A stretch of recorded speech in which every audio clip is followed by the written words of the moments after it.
Lah, sudah memeluk agama Islam sejak tahun 2015.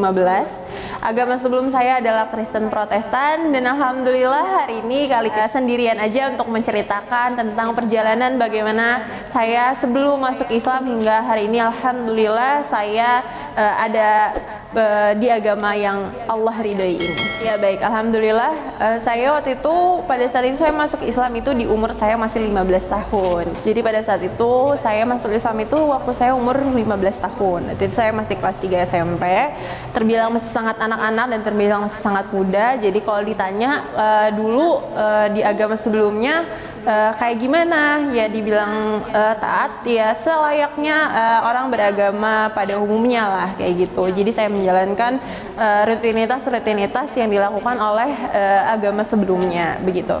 Nah pada saat itu saya itu kelas 3 SMP, di mana ibu saya itu udah lebih dulu masuk Islam. Lebih dulu masuk Islam 1 tahun sebelum saya masuk Islam. Dan waktu itu kalau ditanya apakah saya menerima begitu aja? Tidak, tentu tidak. Jadi saya waktu itu sempat ada perdebatan, cekcok dengan ibu saya, karena menurut saya, oh kok nih saya yang dulunya bisa beribadah bareng-bareng, sekarang jadi cuman sama adik saya gitu, jadi terpisah gitu. Karena saya pada prinsipnya bukan orang yang kayak ada orang-orang yang di agama sebelum saya itu ada yang kayak benci karena nggak suka. Saya sejujurnya nggak ada sama sekali perasaan kayak gitu, karena saya punya banyak teman-teman juga yang beragama Muslim. Jadi pada saat itu rasa kesel bukan karena agamanya, tapi karena saya merasa bahwa agama ini tuh udah ngambil ibu saya. Saya waktu itu merasa kayak gitu. Jadi saya waktu itu agak emosi, kesel gitu sama ibu saya waktu itu, bukan sama agamanya. Sampai banyak hal yang saya lakuin ke ibu saya gitu, yang tentunya nggak baik gitu ya. Kayak kadang kalau lagi ngaji saya yang kayak ikut nyanyi di kamar, pokoknya ngedistract lah segala kegiatan ibu saya dalam beribadah kayak gitu. Sampai pada suatu titik di mana akhirnya yaudah kita punya perjanjian bahwa di rumah ini nggak ada yang boleh bahas agama. Kita lakum dinukum waliyadin, masing-masing, ibu saya, saya. Jadi kita masing-masing menjalankan agama, nggak ada saling ajak, nggak ada saling nyuruh, nggak ada saling membahas satu sama lain, memperdebatkan, itu nggak ada sama sekali. Kita ngejalanin semuanya masing-masing. Sampai pada akhirnya waktu itu saya kelas 3 SMP, saya itu sakit. Saya sakit yaitu kemiringan tulang belakang, di mana itu skoliosis. Skoliosis itu kemiringan tulang belakang, di mana pada saat itu tuh derajatnya udah lumayan parah yang saya harus operasi kayak gitu. Di perjalanan saya operasi itu di situ saya mulai kenal sama agama Islam. Kalau dulu kan cuma tahu agama Islam tapi nggak kenal isinya, nggak kenal ajaran-ajarannya kayak gitu. Karena ibu saya tuh bener-bener nggak pernah ngajarin dan nggak pernah ngasih tahu, nggak pernah nyuruh. Di rumah ini kita nggak pernah ada yang didoktrin sama sekali. Jadi kalau kadang-kadang orang ada yang pikir, ya iyalah dia masuk Islam karena ya ibunya aja masuk Islam, kan tinggalnya serumah udah pasti disuruh-suruh sama ibunya, dan itu nggak ada sama sekali. Jadi di situ perjalanan dimana saya kenal sendiri sama agama Islam, karena ibu saya cuman mempertontonkan apa yang seharusnya dipertontonkan sebagai seorang muslimah kayak gitu. Sampai di saat saya mau perjalanan ke operasi itu saya harus berhenti sekolah. Waktu itu saya sekolah dari rumah berbulan-bulan, banyak waktu yang luang. Di situ saya banyak baca, cari tahu, tanya-tanya ke ustadz kayak gitu tentang agama Islam tuh kayak gimana sih sebenarnya. Dan awal mulai hidayah itu sebenarnya sesimpel. Pada saat itu saya lagi ke supermarket. Pakai celana pendek, yang dimana ya lumrah aja saya lakuin itu sehari-hari, bukan yang kayak nggak pernah dilakuin gitu ya. Pakai celana pendek seperti biasa. Terus ada banyak orang-orang yang suka catcalling, kan kalau kita kadang pakai celana pendek tuh suka orang-orang suka catcalling gitu ya. Catcalling tuh yang suka panggil-panggil cewek gitu-gitu. Dan itu tuh banyak dilakukan sama kayak mas-mas di depan supermarket gitu. Saya lagi lewat aja gitu, gak tahu kenapa hari itu saya ngerasa bahwa aduh gak nyaman banget digituin gitu. Saya ngerasa kayak gitu. Padahal bukan pertama kali juga digituin sama orang-orang, karena kan itu udah jadi hal yang lumrah ya di sini. Terus sampai akhirnya gak tahu kenapa yang terbesit pertama kali di kepala saya adalah kayaknya pengen pakai jilbab aja deh. Kayak orang kalau pakai jilbab nggak digituin deh. Saya merasa gitu waktu itu. Terus tapi saya nggak ada niat buat masuk Islam waktu itu. Saya pengen pakai jilbab aja, nggak ada niat mau masuk Islam, pengen pakai jilbab aja. Awal mulanya sampai saya bilang ke ibu saya waktu itu, ini orang Kristen kalau pakai jilbab kira-kira gimana ya? Terus ibu saya ya senang-senang aja dong denger itu ya, pasti kayak ya nggak apa-apa gitu. Tapi saya juga mikir ya nggak mungkin saya ke tempat ibadah saya yang sebelumnya dengan menggunakan hijab, itu udah pasti aneh karena nggak ada orang yang kayak gitu kan. Terus akhirnya saya di situ saya udah mulai ngerasa aduh kayaknya kalau di Islam tuh wanita dimuliakan banget ya gitu, ditutup aurat, harus menutup aurat kayak gitu-gitu. Saya dengar salah satu perumpamaan kayak kalau kamu makan permen, emang kamu makan permennya yang dibungkus apa yang dibuka gitu. Pasti mau yang dibungkus kan. Permen yang dibuka tuh kan dikerubungin sama semut kayak gitu-gitu. Di situ awal mulanya saya kenal sama agama Islam. Sampai akhirnya kalau ibu saya lagi ada pengajian, ibu saya waktu itu Ramadan, terawih, kayak gitu saya ikut. Saya bilang, Mi, aku mau ikut dong, aku bilang kayak gitu. Terus ibu saya ya udah ngebolehin aja. Tapi ibu saya juga yang kayak nggak yang, yaudah yuk ikut, nggak. Ibu saya malah kayak, iya kalau kamu mau ikut kak harus ditutup auratnya, atau kalau mau sholat kan harus pakai mukena kayak gitu. Waktu itu saya inget banget saya ikut sholat taraweh. Untuk pertama kalinya belum masuk Islam, ikut tarawih 23 rakaat. Itu cukup kaget karena saya kayak gini rasanya kayak gitu. Waktu itu saya ikut ibu saya aja deh pokoknya. Sampai akhirnya saya ikut juga kajian. Saya inget banget waktu itu saya ikut kajian. Terus ada ketemu sama ustadznya yang isi kajiannya.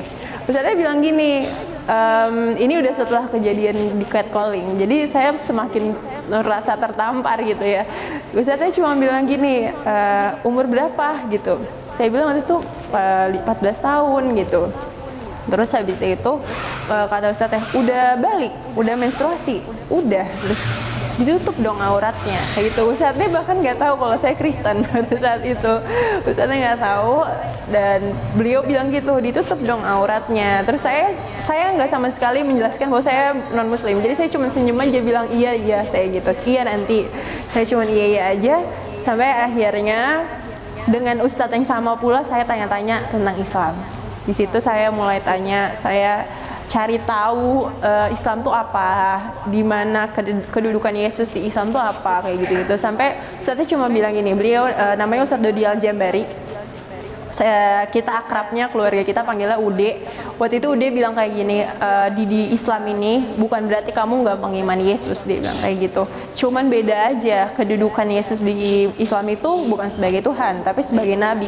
Dan beliau bukan cuman semerta-merta ngejelasin gitu, tapi beliau jelasin runtutannya keturunan Nabi Isa kayak gitu-gitu. Sampai akhirnya beliau bilang, kamu nggak boleh nggak mengimani Yesus, kamu harus mengimani Yesus, tapi sebagai Nabi bukan sebagai Tuhan.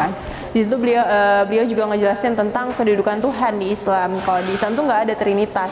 Ya udah kita berdoa langsung ke Allah gitu. Sampai akhirnya saya bilang gini, saya mikir aja sendiri. Saya bilang gini, oh iya ya, kenapa ya kita harus berdoa ke Yesus gitu. Sedangkan Allah kan Maha mendengar gitu. Kenapa ada dua Tuhannya gitu. Jadi semakin saya bingung juga nih di agama ini. Kok iya ya, kok kayak gini gitu. Terus di perjalanan itu sampai di mana saya udah mendekati waktu saya operasi. Jadi waktu selama saya nggak operasi ini saya habiskan untuk banyak cari tahu. Di perjalanan mau operasi saya bilang yaudah saya niat masuk Islam, saya bilang gitu. Tapi saya bilang ke Ustadz. Jadi saya nggak pernah sama sekali bilang ke ibu saya nggak pernah bilang ke bapak saya nggak pernah bilang sama siapapun selain ke Ustadz ini. Beliau yang paling tahu lah. Saya bilang saya niat mau masuk Islam, tapi saya takut, saya bilang waktu itu kayak gitu. Terus beliau cuma bilang niat baik harus disegerakan, dia bilang kayak gitu. Kan toh agama kamu tuh agama cinta kasih, kenapa harus marah kalau misalnya kamu masuk Islam kayak gitu? Kan itu udah jadi pilihan kamu gitu. Terus tapi ya tetap takut karena backgroundnya saya tuh bapak saya orang Batak, jadi begitu kerasnya kan keluarganya, dan saya punya om pendeta dan lain-lain, jadi Saya jujur takut banget, pada saat itu saya takut sama keluarga saya waktu itu, karena saya ingat waktu ibu saya masuk Islam gitu, saya semarah itu. Jadi saya pun tahu kalau saya masuk Islam pasti orang-orang marah gitu, karena saya pernah ada di posisi itu dan saya mewajarkan itu. Pasti sedih kan ngelihat anaknya masuk Islam, ngelihat cucunya masuk Islam, pasti ponakannya masuk Islam pasti sedih. Jadi saya bilang saya takut banget. Terus ustadznya bilang ya niat baik harus disegerakan. Saya nggak pernah cerita. Sampai akhirnya ibu saya baca sendiri di handphone saya. Saya nggak cerita, ibu saya baca sendiri handphone saya. Ibu saya cuma buka pintu kamar saya. Ibu saya bilang, waktu itu saya ada beberapa kesulitan menjelang operasi. Jadi begitu saya niat masuk Islam, kesulitan-kesulitan itu tuh kayak Allah cabut satu-satu. Terus ibu saya cuma bilang gini, kamu baru niat masuk Islam aja Allah udah mudahkan, apalagi kamu masuk Islam. Wah, di situ saya cuma diem, saya nggak berani ngomong, saya cuma mikir, oh iya ya, saya sadar gitu, waktu saya niat masuk Islam, Allah tuh kayak mudahin banyak langkah-langkah saya menuju operasi ini, karena saya udah sampai sakit banget, nggak bisa jalan waktu itu.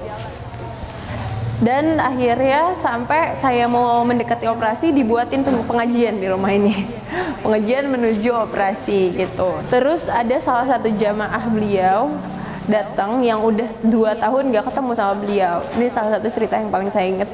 Terus beliau bilang gini, tuh kan kalau Mbak Sheila nggak sakit, hari ini saya nggak ketemu Fulanah gitu. Kita udah 2 tahun nggak ketemu. Kalau Mbak Sheila nggak sakit, kita nggak ketemu hari ini pengajian. Berarti kayak ada hal baik yang bisa diambil dari orang sakit gitu. Istilahnya saya ini sakit, tapi ada aja hal-hal yang bisa saya syukurin gitu, sampai ke hal-hal yang nggak kepikiran nggak sih kayak gitu, itu kan nggak kepikiran ya buat saya, itu hal-hal yang kayak ya udah gitu, mungkin kode kebetulan aja, tapi di situ ustadznya nyadarin bahwa kamu sakit aja bisa jadi berkah buat orang lain kayak gitu. Di situ saya sadar kalau ya Allah, di Islam tuh sampai hal terkecil aja patut disyukuri gitu. Ada hal terkecil yang kita benar-benar sampai cari ke dalam-dalamnya, bahwa di dalam kesulitan itu ya benar-benar ada kemudahan gitu. Di situ saya semakin pengen sebenarnya masuk Islam. Ya, tapi balik lagi saya masih takut. Sampai di hari dimana saya operasi, saya ketakutan. Jadi saya masuk kamar operasi di saat ibu saya lagi nggak ada di rumah sakit. Waktu itu saya diduluin lah istilahnya gitu. Waktu saya masuk kamar operasi, saya nangis sejadi-jadinya. Saya bilang saya nggak mau kalau dioperasi saya nggak ketemu ibu saya. Karena operasi ini kalau misalnya dioperasi bisa lumpuh, kalau bisa dioperasi bisa lumpuh atau bisa mati. Udah itu doang duanya. Berhasil, lumpuh atau meninggal, 3 doang. Itu. Jadi di situ saya udah ketakutan banget kan, ketakutan, saya nangis sejadi-jadinya. Saya bilang saya nggak mau masuk kamar operasi kalau saya nggak ketemu ibu saya bilang gitu. Akhirnya singkat cerita ibu saya datang ke kamar operasi, terus abis itu di situ ibu saya nanya mau berdoa bareng-bareng nggak gitu. Terus saya bilang mau, terus ibu saya bilang mau baca Al-Fatihah, mau, saya bilang gitu karena ibu saya tahu saya udah mau masuk Islam di situ. Mau, terus habis itu akhirnya ibu saya nonton saya baca Al-Fatihah dan zikir-zikir, itu saya ikutin terus. Entah kenapa pokoknya pada hari itu yang saya dengar cuma suara ibu saya sambil nangis-nangis, saya baca semua yang dituntun. Terakhir sebelum obat bius masuk, ibu saya cuma tanya, mau baca syahadat gak? Gitu. Terus saya langsung bilang mau, saya bilang kayak gitu. Jadi soalnya toh kalau saya nggak bangun lagi pada hari itu, saya belum syahadat gitu kan. Jadi ya udah, saya bilang saya mau syahadat. Terus akhirnya ibu saya tuntun di depan dokter-dokter dan suster-suster, saya baca syahadat. Udah, habis itu masuk obat bius, saya cuma terakhir nyebut bismillah. Udah, habis itu hilang. Akhirnya pada hari itu saya bersyahadat gitu. Itu dituntun oleh ibu saya sendiri.